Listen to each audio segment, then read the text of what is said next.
So we're going to have a quick look at the reversing rolling hammock from Global 3D. It's a new maneuver for 2023. It's basically 4 rolling arcs in the shape of a square with a couple of reversals and flips thrown in for changes of direction. It starts from an upright hover, and we'll just do a quick run through. So nose down, you start rolling, the center of the arc, half pero, couple more rolls back up to the second point, half flip, rolling, half pero, rolling, third point, flip, more rolling, half pero, up to your fourth point, and rolling, half pero, rolling, and then back up to your start point, and you level off and you're back in the original position. So there's a lot going on there. Let's break it down. So first thing you're going to do is go vertical, and then you start rolling. So in this case I'm going to do 2 rolls. I'll just count them as well. So here the disc is pointing at the center, and then when I started the roll my disc was pointing at the center. So that's 1 roll, 2 rolls. So now we're horizontal, middle of the arc, half pero, we're still upright, 1 roll, 2 roll. Okay, and we're coming to the end of the arc, so a little bit extra. So now I'm side on. Now this flip you can do either way. You can do it side on like I'm doing here, and also was was the example that was put up on Global 3D, but you can actually, the diagram actually shows the flip either going away or towards, so you can do it either way, as long as you keep it consistent. So the second point and the fourth point are the same. So here I'm going to finish the flip. Now effectively I'm inverted. I'm going to do an inverted rolling arc at this point. So the skids are pointing to the center of the arc. 1 roll, 2 roll, half pero, that's 1, and that's 2. And finish it off, flip, 1, 2, half pero, 1, 2, there, and flip, that's 1, that's 2, half pero, then 1 on the way up, and 2, a little bit extra to finish, and then into the hover. So the rolling directions are the first thing to have a look at. So when I start here,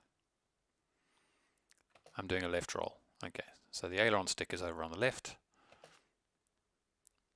I do my half pero, and now you can see I'm rolling right.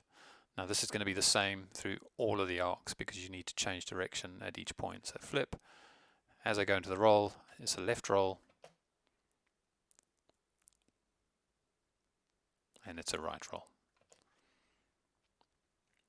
And the same with the rest of the arcs. Left roll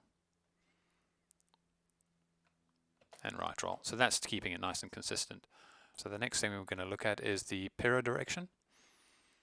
So I tend to try and pero in the direction so that the nose or tail swings into the roll. So we're doing a left roll here, which is effectively away from us.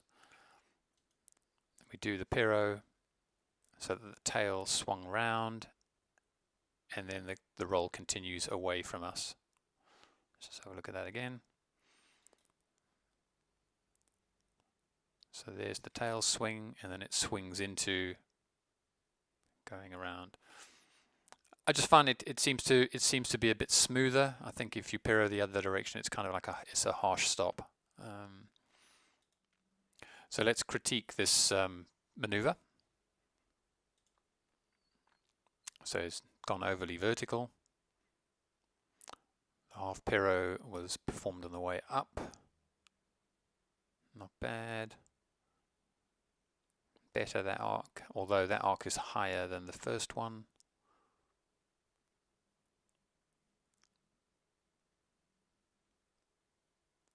Okay, so the second half of that arc was very tight. And I think it's the same with this one. It's also very tight and it's well over the center line. So Not bad for doing it on a sim where there's no VR, but definitely not good enough for competition. So how do you go about learning this maneuver? Well, the first thing you want to do is you want to go over to the Global 3D website. They've got a description of the maneuver. They have a video of it, a video example, and they have all the diagrams as well. So you want to have a good look through and read through of that. Then what I tend to do is I tend to go on the Pyro Trainer. So the Pyro Trainer is available in most simulators.